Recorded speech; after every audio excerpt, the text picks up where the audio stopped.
প্রিয় দর্শক, স্বাগত জানাচ্ছি নিউজ 24 এর নিয়মিত আয়োজন সিএসআরএম জনতন্ত্র গণতন্ত্র দেখার জন্য। আজকের পর্বে আপনাদের সাথে আছি আমি শাহনাজ বিশ্বাস ইয়াসমিন। দর্শক, আপনারা জানেন আজকে ছিল মে দিবস, অর্থাৎ 1886 সাল থেকে শুরু হওয়া শ্রমিক দিবসের এই দিনটি সারা বিশ্বের জন্য অত্যন্ত গুরুত্বপূর্ণ। বাংলাদেশেও নানা অনুষ্ঠানের মধ্য দিয়ে দিবসটি পালন হয়। আমরা এই জনতন্ত্র গণতন্ত্র প্রতিদিন আপনারা জানেন যে দিনের গুরুত্বপূর্ণ যে সংবাদগুলো হয় সেগুলো নিয়ে আলোচনা করার চেষ্টা করি। 2-3টা বিষয় আমাদের আলোচনার বিষয়বস্তু থাকে। আজকে প্রথমেই আমরা আলোচনা করব মে দিবসের বিষয়বস্তু নিয়ে। আমাদের আলোচনার হেডলাইন করেছি উন্নয়নে কমেনি বৈষম্য, মে দিবসে রাজপথে আওয়ামী লীগ বিএনপি। এই বিষয়টি নিয়ে আমরা আলোচনা করার চেষ্টা করব। আমাদের সাথে জুমে যুক্ত হবেন এই বিষয়ে আলোচনার জন্য অধ্যাপক ডক্টর কামরুল হাসান, সাবেক সাধারণ সম্পাদক জাহাঙ্গীরনগর বিশ্ববিদ্যালয়। এরপর দ্বিতীয় পর্বে আমাদের আলোচনার বিষয়বস্তু থাকবে জ্বালানি তেলের মূল্য বৃদ্ধি। আপনারা জানেন ইতিমধ্যে দর্শক আপনারা জেনে গিয়েছেন যে গতকাল রাত থেকে জ্বালানি তেলের দাম বৃদ্ধি হলো। এটা স্বয়ংক্রিয়ভাবে হলেও এর আগের 2 মাসে কমেছিল, এবার বাড়ছে। এটা মরার উপর খাড়ার গা হলো কিনা মানুষের জন্য, সেটা নিয়ে আমরা আলোচনা করব। সেই আলোচনার জন্য আমাদের সাথে জুমে একজন অতিথি থাকবেন, তিনি অধ্যাপক ডক্টর ইজাজ হোসেন, সাবেক শিক্ষক, বুয়েট ও জ্বালানি বিশেষজ্ঞ। আমাদের তৃতীয় বিষয় থাকবে আলোচনায় বাংলাদেশে 20 বছরে 6 লাখ একর বনভূমি উজাড়। গ্লোবাল ফরেস্ট ওয়াচের তাদের এই প্রতিবেদন বের হয়েছে, যে সময় বাংলাদেশের তাপপ্রবাহ গত 75 বছরের সবচেয়ে বেশি। সেই সময়টা যখন এমন একটি খবর হয় সেটা অবশ্যই এটা শিরোনামের খবর এবং এটা নিয়ে আলোচনার দাবি রাখে। সেই বিষয় নিয়ে আমরা আলোচনা করব এবং পুরো অনুষ্ঠান জুড়ে আমাদের সাথে স্টুডিওতে একজন অতিথি থাকবেন, অজয় দাশগুপ্ত, 21 পদপ্রাপ্ত সিনিয়র সাংবাদিক। আপনাকে অসংখ্য ধন্যবাদ, কৃতজ্ঞতা আপনার যুক্ত থাকার জন্য। আমরা একটু প্রথমেই আলোচনা যেটা করব শ্রমিক দিবস, মে দিবস নিয়ে। আমরা অধ্যাপক ডক্টর কামরুল হাসান, আপনি নিশ্চয় শুনতে পাচ্ছেন আমাকে, অসংখ্য ধন্যবাদ আপনি যুক্ত থাকার জন্য। আপনার কাছেই চলে যাচ্ছি। 1886 সাল থেকে যুক্তরাষ্ট্রের শিকাগো থেকে যখন ওই সময়ের যে প্রেক্ষাপট ছিল, দৈনিক 8 ঘন্টা শ্রমঘণ্টার অধিকার পাওয়ার জন্য শ্রমিক দেশ, তখন থেকে আলোচনা হচ্ছে। এই দিবসটি পালন হচ্ছে সারা বিশ্বে। বাংলাদেশও যথাযোগ্য মর্যাদায় পালন হয় প্রতি বছর। কিন্তু যে সময়ে 1 মে পালন হচ্ছে, শ্রমিকদের অধিকার নিয়ে কথা বলছে বিভিন্ন রাজনৈতিক দল। আওয়ামী লীগ তখন কথা বলে, বিএনপিও কথা বলে, যে বিএনপি আসলে মানে কয়টা নিয়ে মাঠে আসে আমরা জানি না, কোন কোন বিষয়ে সাধারণ মানুষের জনগণের কি নিয়ে তারা কথা বলতে চায়। কিন্তু শ্রমিক দিবস নিয়ে তারা কথা বলছে। তারা বলছে শ্রমিকরা এখন বৈষম্যে আছে এই সরকারের আমলে। সরকার অন্যদিকে বলছে যে এই সরকার সবচেয়ে বেশি শ্রমবান্ধব সরকার। যে সময় শ্রম আইন এখনো পাশ হয়নি, কিছু মানে বাংলাদেশের শ্রম অধিকার নিয়ে, শ্রম আইন নিয়ে বিশ্বের অনেক দেশের মানুষের আগ্রহ আছে। বিশেষ করে যুক্তরাষ্ট্র শ্রম আইন নিয়ে যে সময়টা তো বারবার শ্রমিকদের অধিকার নিয়ে কথা বলছে, শ্রম আইন সংশোধনের কথা বলছে। এটা সংসদে পাশ হওয়ার পর আবার ফেরত আসছে, নতুন করে আরও কিছু সংশোধন আসছে, হয়তো বাজেট অধিবেশনে পাশ হবে। সব কিছু প্রেক্ষাপট নিয়ে শ্রম দিবস পালনের এই যে সময় আজকে গেল, আপনি বাংলাদেশের প্রেক্ষাপটে কিভাবে দেখছেন এটাকে, জনাব ডক্টর কামরুল হাসান? আপনাকে অনেক ধন্যবাদ এবং আমার সহ আলোচক সহ যারা শুনছেন তাদেরকেও ধন্যবাদ জানাচ্ছি। দেখুন, আমরা এমন এক সময় মে দিবস নিয়ে কথা বলছি যখন আমাদের বলতে হবে যে আমাদের এই অঞ্চল শ্রমিকদের যে ন্যূনতম মজুরি, সেই মজুরির বিবেচনায় আমরা এই অঞ্চলের সবচেয়ে কম মজুরি দিচ্ছি এবং ন্যূনতম মজুরির যে আইন সেটা আসলে সর্বক্ষেত্রে আমরা প্রয়োগ করছি না এবং আইন থাকলেও তার কার্যকারিতা নাই। দেখুন, আপনি অন্য খাতের কথা যদি বাদও দেন, আমি শুরুতে সরাসরি সময় কম বলে ফেলি, পরিবহন শ্রমিক যারা পরিবহন খাতে, তারা আসলে কত ঘন্টা কাজ করে এবং তাদের কি ন্যূনতম কোনো মজুরির ব্যবস্থা আছে? তারা কি তাহলে শ্রমিক নয়? তাহলে বাংলাদেশের এইভাবে যদি আপনি প্রত্যেকটি সেক্টর ধরে আলোচনা করতে যান, তাহলে দেখবেন যে তৈরি পোশাক খাতে আইএলও কিংবা মানবাধিকার সংস্থা, পশ্চিমা বিশ্ব, তাদের অনেকগুলো শর্ত থাকে। সেই জন্য একটা চাপের মধ্যে শ্রম আইন লঙ্ঘনের অভিযোগের কারণে রপ্তানি ক্ষতিগ্রস্ত হয় এবং নানান জিএসপি সুবিধা ইত্যাদি ইত্যাদি বিষয়ে অনেক সমস্যা হয় বলে হয়তো কিছুটা অ্যাড্রেস করার চেষ্টা করা হয়। কিন্তু আমাদের যে ইনফরমাল শ্রমের যে খাতগুলো কিংবা যেগুলোতে আন্তর্জাতিক চাপ নেই, সেগুলোতে আমাদের মনোযোগ। অথচ আমাদের দেখুন, বাংলাদেশের সংবিধানের 14 অনুচ্ছেদে পরিষ্কার বলা আছে যে রাষ্ট্রের অন্যতম দায়িত্ব হইবে মেহনতি মানুষকে, বিশেষ করে কৃষক ও শ্রমিককে এবং জনগণের অনগ্রসর অংশসমূহকে সকল প্রকার শোষণ হইতে মুক্তি দান করা। কিন্তু স্বাধীনতার অর্ধশত বছর পরও আমরা কি আসলে সেই কাজটি করতে পেরেছি? দেখুন, সেটা তো করতে পারিনি, বরং আমাদের অর্থনৈতিক দিক থেকে আমাদের নানান ধরনের বিশৃঙ্খলা অসুবিধার পাশাপাশিও আমরা যেটুকু উন্নতি সাধন করেছি, সেটুকু উন্নতি সাধনের পেছনে কিন্তু শ্রমিকদেরই অবদান। এক্স্যাক্টলি। কিন্তু আমরা ডক্টর কামরুল দেখছি, হাসান, এই কথা আমি বললাম, বাংলাদেশ পরিসংখ্যান ব্যুরো বলছে 70% শ্রমিক অপ্রাতিষ্ঠানিক কাজে নিয়োজিত। শ্রমিক মানে প্রাতিষ্ঠানিক কাজের আইনি সুরক্ষা পেল, যারা অপ্রাতিষ্ঠানিকভাবে কাজ করছে তাদের আইনি সুরক্ষা আসে নাই। আপনি যেটা বলছিলেন যে পরিবহন শ্রমিক বাইরা, এই যে অপ্রাতিষ্ঠানিক যারা শ্রমিক আছে তাদের বিষয়টা কেন এতদিনও আসলে কোনো আইনি সুরক্ষার ভিতরে আসে নাই? আসলে বিষয়টি হচ্ছে কি, আমাদের এখানে দেখুন, তৈরি পোশাক শিল্পের ক্ষেত্রেই শ্রম আইন যেখানে আসলে মনিটরিং করা হয় এবং আন্তর্জাতিক মানবাধিকার সংস্থা থেকে শুরু করে পশ্চিমা বিশ্ব, বিশেষ করে বায়ার কান্ট্রিগুলো তাদের যে শর্তগুলো সামনে নিয়ে আসে, সেই জায়গায় আমরা আসলে শর্ত পূরণ করতে পারি না। আমরা ন্যূনতম মজুরি নির্ধারণ করার ক্ষেত্রে কালক্ষেপণ করেছি এবং আপনি দেখেন ঈদের মধ্যেই আমরা দেখেছি যে ঈদের একদিন আগে তারা বেতন পেয়েছে, 60% ঈদের 2 দিন আগেও বেতন পায়নি, এবং তারা যে বোনাসের বিষয়টা সেটা অধিকাংশই পায়নি। তাহলে ওই চাপের মধ্যেও যেগুলো প্রাতিষ্ঠানিক খাত, সেখানেই আমরা শ্রমিকরা মূল্যায়ন পাচ্ছে না। অপ্রাতিষ্ঠানিক খাত যেগুলো আছে, আমি বেশ করে পরিবহন বলছি, এভাবে অনেক জায়গায় আছে। কৃষকদেরও ধরুন আপনি ডেইলি লেবার যারা, তারা নেগোশিয়েট করে তাদের শ্রম বিক্রি করছে এবং প্রত্যেকেই প্রতিযোগিতা মাধ্যমে তাদেরকে ঠকানোর চেষ্টা করছে এবং সেটা দেখভাল করার কেউ নেই। আসলে বিষয়টা হচ্ছে যে আপনি যদি সাংবিধানিক দায়িত্ব পালনের প্রশ্ন আসেন, তাহলে আমি যেটা বললাম, বাংলাদেশ সংবিধানের যে 14 অনুচ্ছেদে রাষ্ট্রের অন্যতম দায়িত্ব হবে মেহনতি মানুষকে এই ধরনের বঞ্চনা থেকে মুক্তি দেওয়া, তাহলে এই দায়িত্ব তো আসলে সরকারের। নাগরিক হিসাবে এই প্রত্যাশা এবং যে প্রতিষ্ঠানগুলো আছে এটা দেখভাল করা সরকারের পক্ষ থেকে তাদের দায়িত্ব। ফলে আমরা এই যে যারা 70%-এর মতো যারা অপ্রাতিষ্ঠানিক খাতে শ্রম দিচ্ছে এবং বাংলাদেশের অর্থনৈতিক উন্নয়নে কন্ট্রিবিউশন রাখছে, দে আর ডিপ্রাইভড অফ দেয়ার ডিউ, এবং সেই ক্ষেত্রে দেখভাল করার যে রাষ্ট্রীয় প্রতিষ্ঠান এবং সরকার রয়েছে সেখানে তো ব্যর্থতা আছে। এবং আমাদের আমরা দেখেছি টেকসই উন্নয়ন হয়েছে অর্থনৈতিকভাবে, বিশেষ করে যে আপনার সাস্টেইনেবল ডেভেলপমেন্ট যেসব দেশগুলোতে তাৎপর্যপূর্ণভাবে তারা অর্জনের দিকে গিয়েছে, সেখানে দেখা গেছে যে মানুষের মধ্যে মানে অর্জিত যেই তাদের গুডস এবং সার্ভিস এবং তাদের যেই অর্জন, সেটা বন্টনের ক্ষেত্রে সুষম বন্টন হয়। বাংলাদেশে দেখুন 70% যেখানে বাইরেই থাকে অপ্রাতিষ্ঠানিক খাত, তাহলে আমরা দেখুন আমাদের উন্নয়ন যেটা দাবি করছি, যেটুকু সকল মানে বিশৃঙ্খলা অর্থনৈতিক এবং নানা ধরনের লুটপাট, অর্থ পাচারের মধ্যেও আমরা যেটুকু অগ্রগতি হয়েছে, সেখানটাতেও শ্রমিকরা যারা কন্ট্রিবিউশন রাখছে, এবং নিশ্চয়ই 8 ঘন্টা নয়। আমরা জানি যে 1886 সালের সেই 1 মে যুক্তরাষ্ট্রের শিকাগো শহরে শ্রমিকরা যখন আন্দোলন করে প্রাণ দিলেন, তারা তো নির্দিষ্ট শ্রম ঘন্টার সেই দাবিটি আদায় করেছেন।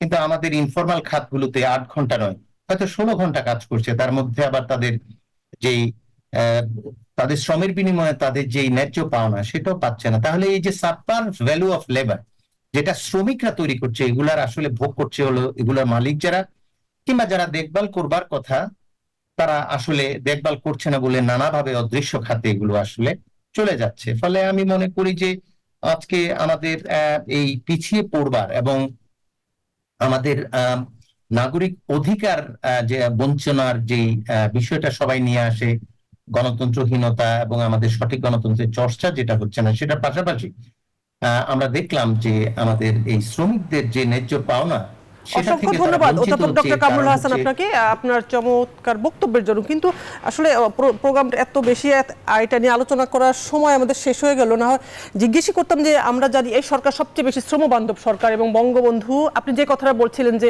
শ্রমিকদের কাজের জন্যই আজকে বাংলাদেশের এত বড় মানে উন্নয়ন খাতের বাংলাদেশের অগ্রগতি, সেই বিষয়টা তো নিশ্চয়ই আলোচনার দাবি রাখে। কিন্তু আপনার সাথে আর সময় পাচ্ছি না আমরা। অসংখ্য ধন্যবাদ এতক্ষণ যুক্ত থাকার জন্য আমাদের সাথে। আমরা একটু স্টুডিওতে ফিরছি জনাব অজয় দাশগুপ্ত আপনার কাছে। উনি বলছিলেন যেটা যে বঙ্গবন্ধু এই শ্রমিক বান্ধব সবচেয়ে বেশি উনি শ্রমিকদের কথা বলতেন, উনি নিজে বলে গিয়েছেন যে এই শ্রমিকরাই বাংলাদেশের শক্তি। এবং এখনো পর্যন্ত আমরা যা দেখি যে বাংলাদেশের যারা মানে যদি অর্থনৈতিকভাবে উপরের ক্লাসের, তাদের এই শ্রমিকদের জন্যই তাদের এটা এই পাওয়া, তারা কাজ করে। সেই ক্ষেত্রে শ্রমিকদের কেন সবচেয়ে বেশি কম মজুরি বাংলাদেশে, এটা কিভাবে দেখতে, একটু ছোট করে যদি বলেন এই পার্টে আমাদের। এটা আমরা মে দিবসে সব শ্রমজীবী মানুষকে অভিনন্দন জানাই, শুভকামনা সবার জন্য। আপনার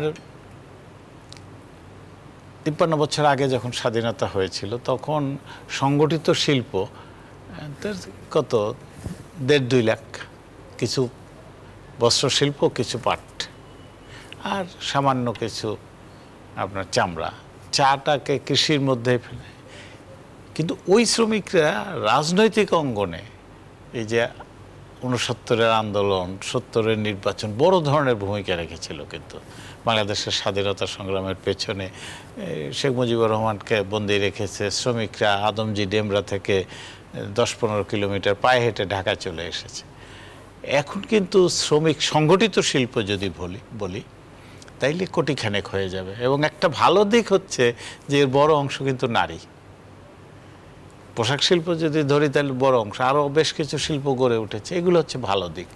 আর এটা যথার্থভাবেই বলা হয় যে আমরা কিন্তু বিদেশি বিনিয়োগ যখন আকৃষ্ট করি, সেটা পোশাক শিল্পে হোক বা অন্য পোশাক শিল্পে, আবার বিদেশি বিনিয়োগে অনেকের আপত্তি আছে যে আমরাই তো পারি। আমরা যখন একই সঙ্গে কিন্তু বলছি বিদেশি বিনিয়োগ কমে গেলে আমরা হতাশ হই যে বিদেশিরা বিনিয়োগ করছে না বাংলাদেশ।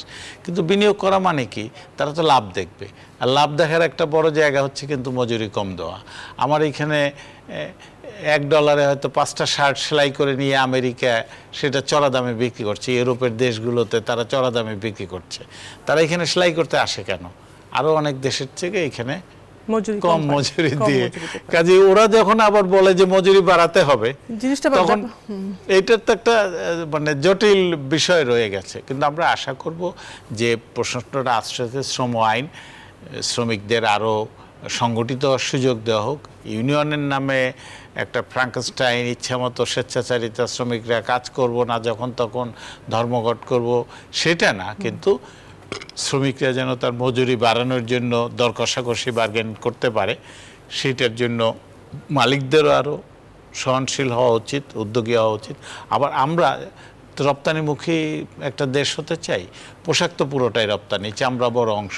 এই রপ্তানি শিল্পে যেসব শ্রমিকরা কাজ করে, প্রধানমন্ত্রী বলেছেন মে দিবসের প্রোগ্রামে যে মালিকরা যাতে শ্রমিকদের ন্যায্য মজুরি দেয়, এই বিষয়টাতে মালিকদের আরো বেশি সহানুভূতিশীল, মানবিক হওয়া উচিত। বিষয়টা আসলে মানবিকতা, সহানুভূতিশীল, মানবিকতা। কিন্তু মালিক তো চাইবেই যে আরো বেশি মুনাফা করব। এখন চাইবো বলতে সে চাওয়াটা তো তাদেরকে আমরা শ্রমিকদেরকে ইয়ে করে না, বঞ্চিত করে না। ওইটা আপনার ব্যালেন্স হতে পারে যদি শ্রমিকরা সংগঠিত থাকে। এখন সে ট্রেড ইউনিয়ন নিয়ে এখন সময় সংযুক্ত করা হচ্ছে 20%, 15%, সরকার এখন 15% করেছে সবার জন্য, সবার জন্য সমর্থন থাকতে হবে। আগে সেটাও আগে ছিল 20%, তাও 3000-এর উপরে থাকতো, এখন একদম সবার জন্য করে দিয়েছে 15%। এটা বড় একটা ব্যাপার। সরকারের সিদ্ধান্তটা 10% হবে হয়তো ধীরে ধীরে, এটাও বলা হচ্ছে সরকারের পক্ষ থেকে। শ্রম আইনটা যদি পাস হয়, শ্রমিকদের সংগঠন হয়েছে কি বাংলাদেশে, কিন্তু আমরা বলি যে শ্রমিকদের অনেক, প্রত্যেক রাজনৈতিক দলের একটা করে শ্রমিক সংগঠন আছে, কিন্তু দেখা যায় কোনো কারখানায় তাদের সমর্থক ইউনিয়ন নাই। আগে ছিল যে কোনো ফেডারেশন থাকতে হলে তার কারখানায় নির্বাচিত হতে হবে, 5-7টা 10টা নির্বাচিত কারখানা শ্রমিক ইউনিয়ন, বেসিক ইউনিয়ন বলে, কালেকটিভ বার্গেনিং এজেন্টও বলে। এখন দেখা যায় যে শ্রমিক সংগঠন আছে, মিছিল মিটিং করে, কিন্তু তার কোনো কিছু মানুষের দ্বারা প্ররোচিত হয়ে মাঠে নামে, এটা একটা বড় বিষয়। কারা গার্মেন্টসে আমরা দেখছি যে অনাকাঙ্ক্ষিত ঘটনা ঘটে। 2019 সালে আমরা দেখছি আইএলও তো নালিশ করেছে বাংলাদেশের নামে, সেটাও বাংলাদেশে। আবার একসময় আমেরিকা ছিল এই ট্রেড ইউনিয়নের বিরুদ্ধে, এখন উল্টো হয়ে গেছে আর কি। আমরা বিষয়টি নিয়ে আলোচনা করার সুযোগ পাচ্ছি না, আমরা একটু ছোট্ট বিরতিতে যাচ্ছি। প্রিয় দর্শক, সিএসআরএম জনতন্ত্রে গণতন্ত্রের ছোট্ট একটা বিরতিতে যাচ্ছি, সাথেই থাকুন। দর্শক, সিএসআরএম জনতন্ত্রে গণতন্ত্রে আবারও স্বাগত জানাচ্ছি আপনাদেরকে। এই পর্বে আলোচনার বিষয়বস্তু আমাদের জ্বালানি তেলের মূল্য বৃদ্ধি বিষয় নিয়ে আলোচনা করার জন্য জুমে আমাদের সাথে যুক্ত আছেন অধ্যাপক ডক্টর ইজাজ হোসেন, সাবেক শিক্ষক, বুয়েট ও জ্বালানি বিশেষজ্ঞ। আপনাকে স্বাগত জানাচ্ছি, আমাদের অনুষ্ঠানে কৃতজ্ঞতা জানাচ্ছি আমাদের সাথে যুক্ত থাকার জন্য। জনাব ডক্টর ইজাজ হোসেন, এই যে বিশ্ববাজারের সঙ্গে সামঞ্জস্য রেখে জ্বালানি তেলের স্বয়ংক্রিয় মূল্য নির্ধারণ মার্চ মাস থেকে চালু করেছে সরকার, সেটা গত 2 মাসে কমেছে, এখন যে আবার বাড়ল, বাড়লো, নতুন যে দাম ঘোষণা গতকালকে করেছে প্রথম যেটা প্রতি লিটার ডিজেল ও কেরোসিন বেড়েছে 1 টাকা, পেট্রোল অকটেনের দাম বেড়েছে লিটারে 2.5 টাকা। এই যে 2.5 টাকা যদি লিটারে বাড়ে সেটার দামটা কতটা গিয়ে পড়ে, এবং সেটা নিশ্চয়ই পরিবহন ভাড়ার উপরে পড়বে, দ্রব্যমূল্যের উপর পড়বে, যেটা আবার শুরু হবে দ্রব্যমূল্যের দাম যখন বলবে যে পরিবহন ভাড়া বেড়ে গেছে। বিষয়টিকে নিয়ে একটু আপনার মতামত জানতে চাচ্ছি, আপনার বিশ্লেষণ জানতে চাচ্ছি জনাব ইজাজ হোসেন। ধন্যবাদ। অ্যাকচুয়ালি এই প্রক্রিয়াটা আমি সাপোর্ট করি এবং এই প্রক্রিয়াটার ব্যাপারে আমরা অনেক দিন ধরে কথা বলে আসছি যে এরকম একটা প্রক্রিয়া থাকা দরকার। এখন সরকার যদি মনে করে যে তারা জ্বালানি স্পেশালি তেল, তরল যেটা বলি আমরা, তেলকে সাবসিডাইজ করবে না, সাবসিডাইজ যদি করতে চায় ওনারা এটা ভিন্ন একটা বিষয়, কিন্তু যদি না করে তখন ওনারা দেখা গেছে যে এর আগে প্রায় 4-5 বছর ওনারা বেশ ভালো অঙ্কের একটা অ্যামাউন্ট তারা লাভ করেছে। এবং সেই সময় কথা উঠেছিল যে যখন জ্বালানি তেলের দাম কমে যায় তখন সরকার এই ভোক্তা পর্যায়ে দাম কমায় না। তো সেই পরিপ্রেক্ষিতে এই ফর্মুলাটা অ্যাকচুয়ালি এসেছে। ইতিমধ্যে অবশ্য আইএমএফও চাপ দিয়েছে। তো সব মিলে এখন এমন একটা জায়গা আছে যেখানে বাড়লে বাড়বে, কমলে কমে। এবং এই জিনিসটা কিন্তু এলপিজির ক্ষেত্রে 1 বছরের উপরে চলছে এবং মোটামুটি আমরা বলতে পারি যে ভোক্তা এটা গ্রহণ করেছে। যদিও ওনারা যে দামে সরকার ফিক্স করে সেটা পায় না, কিন্তু ওঠানামা যেটা করার কথা সেটা ঠিকই হচ্ছে। এখন কথা হচ্ছে ডিজেলের দাম যেটা, এটা 1 টাকা বেড়েছে, এটাকে কোনো বাড়া বলে না, কারণ 1 টাকার কোন রকমের প্রভাব কোথাও পড়বে না। কিন্তু কথা হচ্ছে আপনি যেটা স্বাভাবিকভাবে আমাকে জিজ্ঞেস করতে পারেন, ভবিষ্যতে অদূর ভবিষ্যতে এটা 10 টাকাও তো বাড়তে পারে। ইয়েস, 10 টাকা বাড়তে পারে, তবে 10 টাকা কমতেও পারে। এই যে কমা বাড়ার মধ্যে এই প্রক্রিয়াটা থাকবে, এটাই আমরা চেয়েছি এবং এটাই হয়েছে। এখন আরেকটা বিষয় আছে, সেটা হচ্ছে এই যে দামটা নির্ণয় করা হলো, এখন যেটা 106 টাকা দিচ্ছি, এইটাই কি আন্তর্জাতিক বাজারের দর? এটা একটা ভালো প্রশ্ন।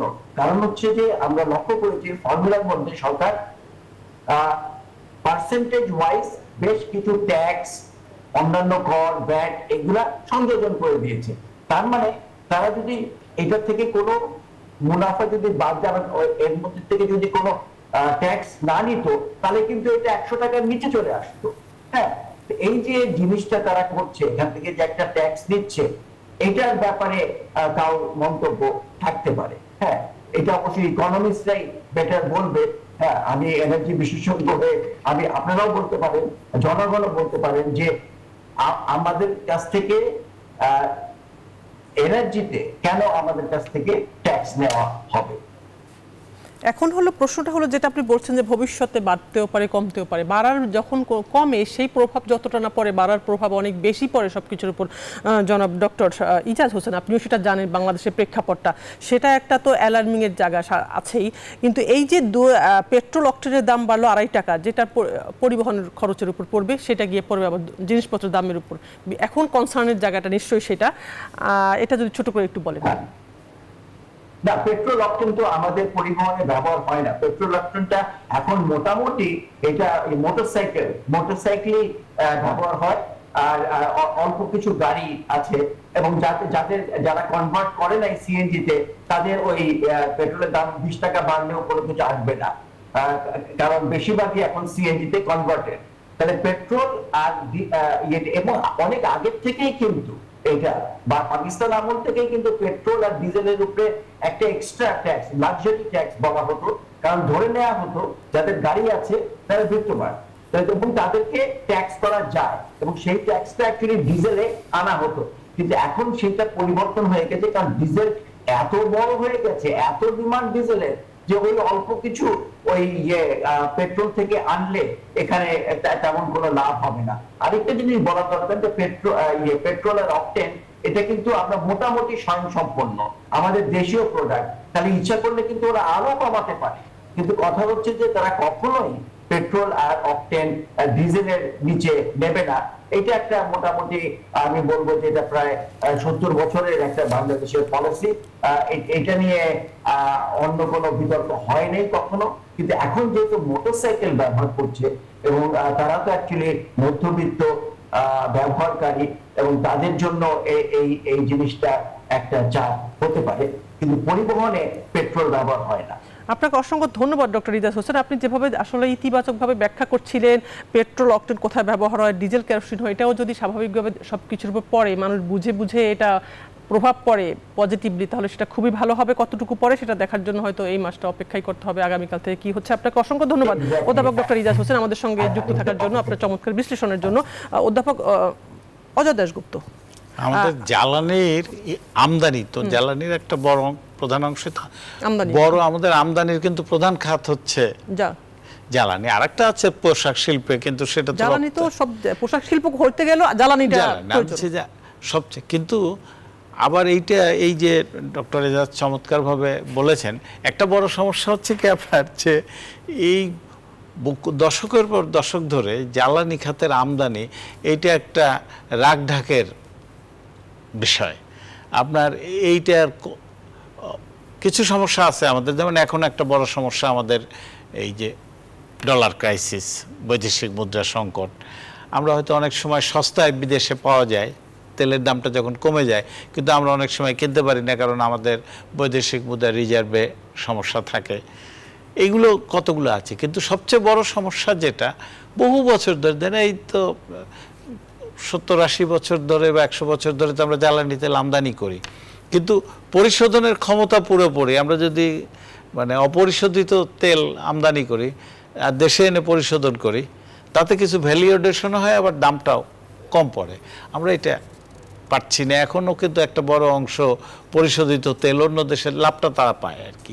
এই জায়গাগুলো জ্বালানি তেলে এখন মার্কেটে যান আপনি, আর একটা খেয়াল রাখতে হয় অনেক সময় যে আমরা দাম কমায় দিলাম ইন্টারন্যাশনাল মার্কেটে, কোনো কারণে ভারতে বা মিয়ানমারে দাম বেশি হলো, চোরাচালান হয়, এটা কিন্তু বহু সময় ঘটেছে আর কি। কিন্তু তারপর আমার মনে হয় যে যেহেতু সরকার এই পদ্ধতিতে গিয়েছে যে বিশ্ববাজারের দাম অনুযায়ী, কাজেই সব কিছু স্বচ্ছ হওয়া উচিত এবং জনগণের সামনে খোলামেলা করা উচিত। তারা কত টাকা ট্যাক্স নিচ্ছে, সেই ট্যাক্স কোথাও ছাড় দেওয়ার সুযোগ আছে কি না, সব কিছু কিন্তু প্রতি মুহূর্তে আপনার জনগণের কাছে বিবৃতি দিয়ে। আর আজকাল তো গণমাধ্যমে এটার জন্য এক পায়ে খাড়া থাকে যে সরকার যদি অর্থনীতি নিয়ে কোনো বিজ্ঞপ্তি দেয়, সেগুলো সবকিছু জনগণের সামনে ব্যাখ্যাটা না দিলেও যখন কার্যকরটা জনগণের মানে পক্ষে যায় তখন মানুষ এমনি বুঝে যাবে, কিন্তু সেটা হয় না ব্যাখ্যাটা। এইটা তো আমাদের দেশে একটা বড় সমস্যা। আপনি যেটা একটু আগে বললেন যে যখন তেলের দাম বাড়ে, তো 1 টাকা বাড়লে বাস ভাড়া, তেল তো বাস তো শুধু তেলে চলে না, আরও তো অনেক খরচ, কিন্তু দেখা যাবে বাস মালিকরা এমন একটা রব তুলবে যে শুধু তেলের দাম যতটুকু বাড়ছে ততটুকুই তেলে সেখানে ব্যবহার হয় সেটা তারা কাউকে বলবে না, তারা বেড়েছে মানে। এই জায়গাগুলো যেমন অস্বচ্ছ পরিবহন খাত, এই যে একটু আগে মে দিবস নিয়ে আলোচনাগুলো, পরিবহন খাতের শ্রমিকরা যেমন অনেকে কষ্টে আছে, ন্যায্য বেতন পায় না, বাড়তি খাটানো হয়, আবার পরিবহন শ্রমিক মালিক সবার কাছে তো জনগণ জিম্মি হয়ে আছে।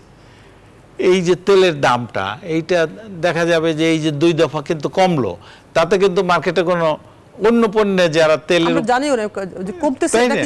কোনো প্রভাব পড়েনি।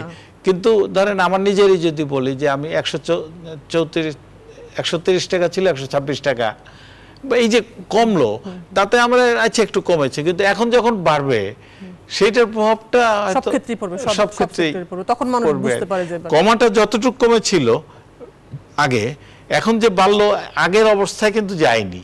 কিন্তু তারপরেও দেখা যাবে যে এই বাড়াটা নিয়ে আমরা যতটা উদ্বিগ্ন, কিন্তু তারপরেও বলবো যে সরকারের ভেতরে যদি অনিয়ম দুর্নীতি থাকে কেনাকাটায়, বাংলাদেশে বহু আন্তর্জাতিক কেনাকাটা বা দেশের মধ্যে কেনাকাটা, এই যে বহু মানে সরকারি প্রকল্পে পরিকল্পনা মন্ত্রণালয়ের হিসাব যখন বের হয়, তখন দেখা যায় যে 50 টাকা 100 টাকা একটা বালিশের দাম, সেটা হয়তো 1000 টাকা ধরা হইলে এরকম বহু তথ্য কিন্তু আমাদের সামনে বিভিন্ন সময় এসেছে যে সরকারি কেনাকাটায় বহু অনিয়ম হয়। একটা 5 কোটি টাকার একটা কাজ একজনের টেন্ডারটা নিল, ঠিকাদারি পেল, উনি করলেন কি 4.5 কোটি টাকায় 50 লাখ টাকা লাভ রেখে বিক্রি করে দিলেন।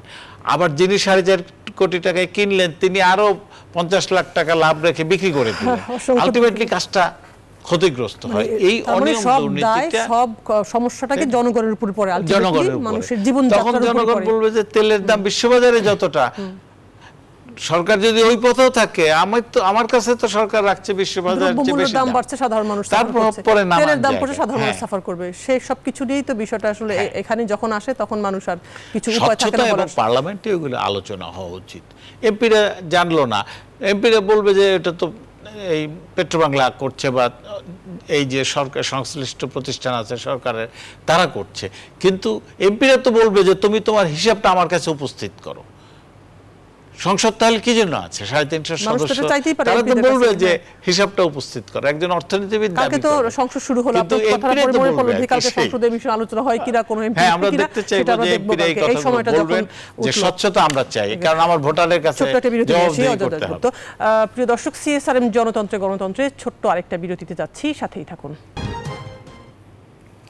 দর্শক, সিএসআরএম জনতন্ত্রে গণতন্ত্রে আবারও স্বাগত জানাচ্ছি আপনাদেরকে। আমরা এই পর্বে আলোচনা করার বিষয়বস্তু রেখেছি বাংলাদেশে 20 বছরে 6 লাখ একর বনভূমি উজাড়, গ্লোবাল ফরেস্ট ওয়াচ তাদের প্রতিবেদনে বলেছে আজকে এটা। এই বিষয় নিয়ে আলোচনা করার জন্য আমাদের সাথে জুমে যুক্ত আছেন শরীফ জামিল, সদস্য সচিব, ধরিত্রী রক্ষায় আমরা ধরা। আপনাকে স্বাগত জানাচ্ছি আমাদের অনুষ্ঠানে, কৃতজ্ঞতা আপনি আমাদের সঙ্গে যুক্ত হয়েছেন। জনাব শরীফ জামিল, এই প্রতিবেদনটা দেয়া হলো যে 2 দশকে দেশে বৃক্ষ আচ্ছাদিত এলাকা কমেছে 6 লাখ একর, এটা অ্যালার্মিং না আপনার জন্য? কি মনে হচ্ছে যে এই সময়টাতেও বাংলাদেশে তাপপ্রবাহে সবচেয়ে বেশি সাফার করছে মানুষ? 75 বছরে বলা হচ্ছে যে সবচেয়ে বেশি তাপপ্রবাহ এই বয়ে যাচ্ছে। আজকে হয়তো কিছুটা কম ছিল, হয়তো আগামীকাল বৃষ্টি হবে বলছে আবহাওয়া অধিদপ্তর, কিন্তু গত টানা 28-29 দিন, 1 মাসের কাছাকাছি এই যে তাপপ্রবাহ বইল, এর ফলে এর পিছনের কারণ যারা ব্যাখ্যা করেছেন বিশ্লেষকরা, তারা বলেছেন গাছ কাটা হচ্ছে, বনভূমি উজাড় করা হচ্ছে। যেই পরিমাণে একটা শহরে গাছ থাকা দরকার সেই তার 3 ভাগের 1 ভাগ গাছও ঢাকা শহরে নেই। সেই সময় যখন এমন প্রতিবেদন দিল, এটা আসলে কি বার্তা দিচ্ছে জনাব শরীফ জামিল? প্রতিবেদনটা আসলে আপনাদেরকে ধন্যবাদ আমাকে ডাকার জন্য, দর্শকদেরকে শুভেচ্ছা। আসলে এই প্রতিবেদনটা ওয়ার্ল্ড রিসার্চ ইনস্টিটিউট করে থাকে এবং ফরেস্ট ওয়াচটা তারাই করায় এবং এটা নিয়মিত হয়। আমাদের দেশে যখন ফরেস্ট কাটা হয়, ফরেস্ট ডিস্ট্রাকশন হয়, তখনও তারা ওয়ার্নিং দেয়। যেমন এবার এপ্রিলেও তারা অনেকগুলি ওয়ার্নিং দিয়েছে। এখন আমাদের যে তাপদাহটা চলছে, এখানে দুটো বিষয় খুব প্রণিধানযোগ্য। একটা হচ্ছে যে তাপদাহটার মূলত কারণটা বৈশ্বিক, কিন্তু আমাদের এখানে তাপদাহ বলতে আমরা যেটা বুঝি তাপমাত্রা এবং অনুভূতি, দুটার মধ্যে পার্থক্য রয়েছে। আপনি দেখবেন যে ঢাকার মধ্যে এরকম তাপমাত্রা আগেও ছিল, কিন্তু এরকম ফিল হতো না। জাহাঙ্গীরনগরে ঢাকার চেয়ে 3 ডিগ্রি কম তাপমাত্রা থাকে। আপনার ঢাকার মধ্যেও বিভিন্ন এলাকায় দেখবেন তাপমাত্রার মধ্যে গাছপালা না থাকার কারণে হেরফের হচ্ছে। কাজেই বনভূমি না থাকাটা অ্যালার্মিং আমাদের এখানে বহু বছর যাবত, এবং এটা খুবই দুর্ভাগ্যজনক যে আফ্রিকার 2টি দেশের পরে বাংলাদেশ একটা বনভূমি উজাড় করা দেশ হিসেবে রিসার্চে উঠে এসেছে। যদিও বাংলাদেশ বনভূমি ধ্বংস করবে না বলে গ্লাসগো কপে সাইন করেছে 2 দিন দেরি করে হলেও, কিন্তু আমাদের আসলে আমরা যে কমিটমেন্ট করি, আমরা যে আইন এবং নীতিমালা বানাই, সেগুলি আসলে আমরা অনুকরণ বা বাস্তবতে এগুলি পালন হয় না। যেমন ধরেন ঢাকা শহরে গত 1995 সালে সবুজ ছিল 14% কাছাকাছি, 13.5 সামথিং, কিন্তু এটা 2023-এ এসে 7% হয়েছে। অথচ আপনি অন্যদিকে দেখবেন যে ঢাকায় জলাশয় ছিল 21%, এটাই 95 থেকে 2023-তে এসে 3% হয়েছে। জলাশয় 20% থেকে 3% হওয়া মানে এগুলি ভরাট হয়ে আবাসিক এলাকা হয়ে যাওয়া, এবং আবাসিক এলাকা হয়ে গেলে আমাদের সবুজের পরিমাণ বাড়ার কথা ছিল। কারণ আমাদের 2006 সালে যে ইমারত নির্মাণ বিধিমালা করা হয়েছে, ওইটাতেই আমরা অ্যালার্মিং অবস্থা দেখেছি। ঢাকার ভূগর্ভস্থ পানির লেভেল প্রতি বছর 2 মিটার করে নিচে নামছে, ঢাকায় কোনো সবুজ নাই, তাপমাত্রা ফিল হয় বেশি। সেজন্য সবুজ লাগানোর জন্য এবং গ্রাউন্ড ওয়াটার রিচার্জ করার জন্য জায়গা খালি রেখে ইমারত নির্মাণ করার জন্য বিধি প্রণয়ন করা হয়। কিন্তু আপনি দেখবেন ঢাকায় কোথাও কোনো বিল্ডিং 1 ইঞ্চি জায়গা ফাঁকা রাখে না। আমার বাসায় অ্যাম্বুলেন্স ঢোকার জায়গা দিচ্ছে না, 3 দিকে বাউন্ডারি ওয়ালের সাথে গ্রিল লাগিয়ে দিয়েছে। আরেকদিন যখন ব্লক করতে আসছে তখন আমি রাজুককে বলেছি, এখন এটা পুরাটাই একদম 1 ইঞ্চি জায়গা খালি রাখছে না। তো ঢাকায় আসলে সবুজ বাড়ার কথা ছিল, কিন্তু সেই সবুজ বাড়ে নাই, আমাদের আইন এবং নীতি আমরা সঠিকভাবে প্রয়োগ করি নাই বলে। আর আরেকটা হচ্ছে, আপনি যে রিসার্চের কথা বললেন, এটা খেয়াল করলে দেখবেন যে কোন জায়গায় সবচেয়ে বেশি ফরেস্ট ক্ষতি হয়েছে বা কাটা হয়েছে। চট্টগ্রামে বলতে, চট্টগ্রামে প্রথমে চট্টগ্রামের মধ্যে কিন্তু ডিফারেন্স রয়েছে। আপনি দেখবেন যে সবচেয়ে বেশি হয়েছে বান্দরবন, খাগড়াছড়ি এবং আপনার রাঙামাটি সেকেন্ড বুথে। এবং এগুলি কিন্তু একটা বিশেষ প্রণিধান করার বিষয় হচ্ছে, এগুলিতে আমরা ইনফ্রাস্ট্রাকচার ডেভেলপমেন্ট করেছি, আমরা রাস্তা নির্মাণ করেছি, আমরা হোটেল রিসোর্ট নির্মাণ করেছি, আমরা ইন্ডাস্ট্রি স্থাপন করছি, যে কারণে ওই এলাকাটাতে বেশি হয়েছে। অর্থাৎ আমরা নিজেরাও আমাদের নীতি এবং আইন যেগুলি বাস্তবায়ন করছি অর্থনৈতিক প্রবৃদ্ধির জন্য ইন্ডাস্ট্রিয়ালাইজেশনের মাধ্যমে, সেগুলিও আমরা ফরেস্টকে যে রক্ষা করা দরকার এই চিন্তাটা আমাদের মনস্তাত্ত্বিক ভাবে নাই। কাজে আমাদের মাইন্ডসেটটা, এই যে দুঃসহ তাপদাহ, এতে যে মানুষ মারা যাচ্ছে, 90 জন মানুষ মারা গেছে ভারত পাকিস্তানে, বাংলাদেশেও মারা গেছে শুনলাম 90 জন। কাজে এটা যে একটা দুর্যোগ, এটা যে একটা গুরুত্ব দিয়ে দেখার বিষয়, এটা প্রথম নীতি নির্ধারকদের বুঝতে হবে, না হলে এটা চলতে থাকবে। আপনি দেখবেন যে ওয়ার্নিং এর বেলায় তারা যে রিপোর্ট দিয়েছে, সেকেন্ড হাইয়েস্ট ওয়ার্নিং দিয়েছে ঢাকায়, কিন্তু আপনি যদি ফরেস্ট ডিস্ট্রাকশন দেখেন, সেকেন্ড হাইয়েস্ট দেখবেন সিলেট ডিভিশন। কারণ ফরেস্ট যে জায়গাতে বেশি, সেই জায়গাতে ফরেস্টের পরিমাণটা কমেছে বেশি, কিন্তু যে জায়গাতে বেশি ইনসিডেন্ট সেই জায়গাতে ওয়ার্নিংটা বেশি। কাজে আমাদের এটা নীতি নির্ধারকদের এই রিসার্চ থেকে অনেক কিছু এসেছে, এবং এটা স্যাটেলাইট রিসার্চ, এটা এমন না যে আমাদের সরকার করার জন্য সক্ষমতা সম্পন্ন নয়, আমাদের স্পার্সও রয়েছে। আমাদের সরকার নিজেরাই এটা করে, নিজেরা সিদ্ধান্ত নিতে পারে কি করলে ভালো হয়। অসংখ্য ধন্যবাদ জনাব শরীফ জামিল আপনাকে আমাদের সঙ্গে যুক্ত থাকার জন্য। জনাব অজয় দাশগুপ্ত, আমাদের পরিবেশ, বন ও জলবায়ু বিষয়ক একটা মন্ত্রণালয় আছে, গত 5 বছরে এই মন্ত্রণালয় কি কাজ করে আমরা দৃশ্যমান কিছু দেখিনি। বাট এই যে 7 জানুয়ারি নির্বাচন পর নতুন যে মন্ত্রী আসলেন, উনি গত 3-4 মাস ধরে পরিবেশ রক্ষা, বিভিন্ন বিষয় নিয়ে, বায়ু দূষণ নিয়ে উনি কথা বলছেন, কিছু কাজের উদ্যোগ নিচ্ছেন, সেটাও আমাদেরকে বলছেন মিডিয়াকে। এটা কতটুকু কি হবে এটা দেখার জন্য সময় হয়তো লাগবে। কিন্তু প্রশ্নটা হলো, এই যে এমন একটা অবস্থা যখন মানে বন উজাড় করতে হচ্ছে, একদিকে হলো অবকাঠামো উন্নয়ন হচ্ছে, যেটা উনি বললেন জনাব শরীফ জামিল, যে রাঙামাটি, বান্দরবন, খাগড়াছড়ি, সেগুলো তো আমাদের পর্যটন এলাকা, সেখানে গাছ কেটে রাস্তাঘাট নির্মাণ করা হচ্ছে, ওদিক দিয়ে পর্যটনের সংখ্যা বাড়ছে, কিন্তু যেইটা মূল জায়গা সেই জায়গাটা তো নষ্ট হচ্ছে, ক্ষতি হচ্ছে, যেটা সাফারার হচ্ছে। এই যে আমরা দেখছি গত 1 মাস ক্ষতি কোথায় কোথায় হচ্ছে আমরা কিন্তু জানি। আমাদের চোখের সামনে গাজীপুর তো বনাঞ্চল ছিল, এটা তো শিল্পাঞ্চল হয়ে গেছে। তাই আমরা তো শিল্প করলে খুশি হই যে চাকরি হচ্ছে, বিদেশে রপ্তানি করার মতো পণ্য হচ্ছে, দেশের চাহিদার মতো পণ্য হচ্ছে। আমাদের তো একটা জায়গায় ঠিক করতে হবে। সুন্দরবনে আমরা পর্যটন যেসব অর্গানাইজেশন আছে পর্যটকদের নিয়ে যায়, তারা তো হলো সুন্দরবনের ভেতরে যাতে লঞ্চ নিয়ে যাচ্ছে, স্টিমার নিয়ে যাচ্ছে, রাস্তা করতে চাচ্ছে, তাই না? কক্সবাজারে আমরা কিন্তু মানে নতুন বিমানবন্দর হচ্ছে, আন্তর্জাতিক মানের স্টেডিয়াম হচ্ছে, এলএনজি টার্মিনাল হচ্ছে, 10 লাখ রোহিঙ্গা এসে উঠেছে। কোথায় উঠছে?